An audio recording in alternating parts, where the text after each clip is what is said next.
15 کاله خو په دې زموږ په دې حلقه باندې د بل چا حکومت تیر شو،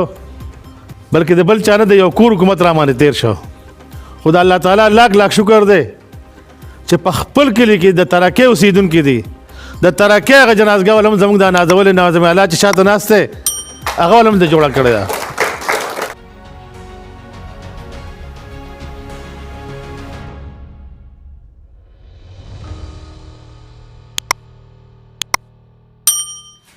ټول نړومبې د میراري کلي پر سره زموږ د خوشه د شردرې نه راغلي، د خوشه د کلو نه راغلي زمونږ کوی میلمانه کوی قربانه هغوی ته په خیر راغلی او د میرعلي کلي ډېر زیاته شکریا ادا کړو چې دومره ښکلی او خوندور پروګرام یې جوړ کړو او موږ ورته راوغوښتو. بیا چې تاسو مال او زما د مشرانو له ملګرو له کوم عزت راکړه، الله یې تاسو له په دلو دلو عزتونه درکړي. ورسره ما سره د ډاګې د وارث خان نور سهیل وس راغی، ورسره ملګري یحیی دي، الطاف دي، هغوی ته هم په خیر راغلی وایم. زمونږ دا چې نن راغلی یو او دا چې موږ سره کوم ملګري په دې پښتونولۍ کې په دې باچاخانۍ کې شاملېږي، نو انشاءالله امید لرم تمه لرم چې دوی به په دې خپله فیصله باندې به ډېر خوشحاله وي، ستومانه کېږي به نه. ځکه چې کم از کم 15 کاله خو په دې زموږ په دې حلقه باندې د بل چا حکومت تیر شو، بلکې د بل چا نه د یو کور حکومت را باندې تیر شو. 15 کاله زمونږ ستاسو د حلقه چې وه په دې معنی که 15 کاله حکومت زمونږ خو ایم پی ای او ایم این ای زمونږ نه و. مونږ تاسو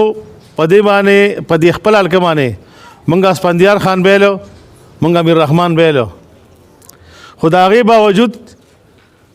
چې زمونږ د دې سرې جنډې حکومت و، زمونږ حیدر خان وزیر اعلی و، نو تاسو مونږ هېڅوک د هغې نه انکار نشو کولی چې سره د دې چې زموږ دلته ایم پی ای نه و، زموږ دلته ایم این ای نه و، خو چې دلته کې زموږ په دې ثوابۍ کې زموږ د ذلي لایق کوم کارونه کړي دي نو هغه نه مخکې شوي نه وروستو شوي دي. او هغه یو ډله چې راووته هغوی ځان له یو پارټي جوړه کړه د پیسو په زور باندې، او یو خپله ناره ځان له جوړه کړه چې خپله ثوابۍ او خپل اختیار، او تا به هم وې ما به هم وې بل به هم وې یو یلغار جوړ شوي ډېر ښه خلک دی. څنګه ښه خلک دی؟ په لارې چې ځینې موږ ته سلام کوي. څنګه ښه خلک دی؟ ګاډي به ډک شو هلته کې یو پینډه شو. زمونږ ستاسو د حجرو د جوماتونو هغه پښتو یې راله برباده کړه. مونږ تاسو خو هغه خلک وو چې الحمدلله چکنۍ سره به دوه ډوډۍ خوړلې، خو پکې دا نه و چې زه بل کې تسلی ځم زه به ډوډۍ لځم. هغوی ولګېد، هغوی زمونږ ستاسو هغه پښتو یې راله برباده کړه، هغه حجره یې راله برباده کړه. بیا ورو ورو کېده 10 کال هغوی زموږ په دې صوبه باندې هغوی حکومت راغی. د هغې 15 کالو نه پس 10 کال هغوی په دې باندې حکومت وکړو. په دې 10 کاله کې چې کوم منسټري ده، کوم وزارت دی هغه په دغې کور کې پاتې شو. د صحت وزارت، د بلدیاتو وزارت، د سکولونو د ایجوکیشن وزارت، دا ټول په هغې کې پاتې شو.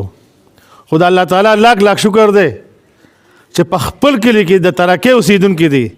د ترکې هغه جنازګاه ولهم زموږ د نازولې ناظم اعلی چې شاته ناست دی هغه ولهم د جوړه کړې ده. ولې د هغوی په ذهن کې د هغوی په سوچ کې هغوی سره کارونه نشته، هغوی سره منصوبې نشته. که په خپل کلي باندې خو لیونۍ هم پړي، لیونۍ هم وایي زما غاړه وګټي، خو هغوی د پیسو په زور راغلي نو هغوی سره دغه غم نه و چې زموږ به د کلي له څه کوو، د علاقې له به څه کوو، د خپلې حلقې له به څه کوو. په کار خو دا وه مونږ تاسو ډېر پسمانده خلک یو چې زمونږ دلته کې واړه واړه سنټرې مونږ ته د صحت جوړې شوي وي چې زمونږ د ماشومانو دا کیسونه کم نارمل کیسونه چې د هغې سهولتونه یې مونږ له راکړي په یو یونین کونسل پسې نه چې په 3 یونین کونسل پسې مونږ له یو سهولت راکړی وي، خو د هغې سوچ د هغې سره دغه منصوبه نشته، سوچ ورسره نشته. ځکه چې هغې سره په بریف کیسونو کې بلا شي 5000 و او راتله به او هلته کې به هغوی به علاقې تقسیم کړي، د هغوی ایجنټانو دلته کې به درته زه ولاړم، زما ورور به ولاړو، حقاني به ولاړو، امیر رحمان به ولاړو، حاجي رحمان الله د الله وبخښي هغه به ولاړو. زمونږ د 15 کالو د 10 کالو د 20 کالو ستاسو سره هغه ورورولي د دې سرې جنډې هغه رشته هغه به یوې غاړې ته شوه د هغې یو 5000 2 5000 بلې غاړې ته شوه زمونږ ستاسو هغه پښتو به یې رانه واغسته په دې چل کې هغې 10 کاله په دې علاقه باندې تېر کړه په دې حلقه باندې تېر کړه بلکې په غونډه صوبه باندې 10 کاله تېر کړه 15 کاله زموږ په دې حلقه باندې او 10 کاله په دې صوبه باندې د هغې حکومت تېر شو اخري رزلټ یې دا راووته چې زموږ استادان یې بېعزته کړو په استادانو باندې هغې چې د هغې څه زده هغه یې پرې وکړو زمونږ جوماتونه د دې په حکومت کې بېعزته شو زمونږ سکولونه د دې په حکومت کې بېعزته شو زمونږ پښتو د دې په حکومت کې بېعزته شوه زمونږ د پښتو هغه خبرې چې وي چې په حجرو کې به کوم باسونه کېده هغه دې موږ له ختم کړو په حجرو کې به څه باس کېده نن خو هغه ښځه پرېښوده نن یې وکړه نن یې سره د وړو وکړه نن یې بې وړو وکړه د بلا بچې واقع دغه تبیس خو پکې ونه او په آخره کې به دا خبرې کېدې چې کیس پې جوړېده نو دا بې پښتو خبرې به کېدې زمونږ ستاسو د ماشومانو وخت کې چې په عدت کې وکړه په عدت کې ونه کړه د سیاست دا خبرې نه وې په سیاست کې خو مونږ تاسو دا اورېدلي وو چې جمعیت والا به ودرېدو هغه به د مفتي محمود صاحب بړایي بیانوله دا کارنامې به یې بیانولې پیپلې به ودرېدو هغه به د بټو صاحب کارنامې بیانولې هر پارټۍ به خپل خپل کارنامې بیانولې او الحمدلله موږ به چې ودرېدو موږ به د خپل ملنګ فخر افغان باچا خان بابا کارنامې بیانولې د هغه د جیلونو کیسې به هم کولې خو دا خلک چې راووتو د سیاست نه هر څه ختم کړو ځکه چې دې قیمت ولګاو دی یو 5000 2 5000 ولګول دی زما ستا په سر سوداګانې وکړې دی خپلو ایجنټانو له پیسې ورکړې چې وګرځې په دې علاقو کې واخلې او دلته کې هغې هغه سوداګانې وکړې خو په تېر الیکشن کې دی بیا په یو بله طریقه باندې رالو چې کله خلک په دې باندې پوه شو دی په بدله لار باندې رالو او هغه بدله لار باندې دی دومره مست شو چې دی کې فرغونیت راغی په هغې فرغونیت کې دی دومره مخکې لاړو چې دی زمونږ ادارې ټولې تباه کړې ورسره زمونږ دا چې چا راوستي وو هغه اداره ورسره هم دي تباه کړه نو نن ځکه خو هغې د خپل کور نه نشي راوتې د خپل په کورونو کې نشي پاتې کېدی بلکې په د خلکو په کورونو کې مخروران دي نن وخت بیا راغلی دی کېدی شي 2 څلور ورځې پس بیا دغه د وتر زړک را پیدا شي او بیا په هره بلۍ کې یا په هر بازار او په هر دکان باندې ما او تا ته به جنډه لګېدلې خو کم از کم د دې پار راغلی یو چې بهی په دای خلکو باندې جرګه وکړې ورته ووایې که زه ته خپل ځان خبر وکړم نو زه خو ستاسو زما خو د یو کلي مسله ده چې تاسو ما باندې تېرېږئ پرس که ترکوال لا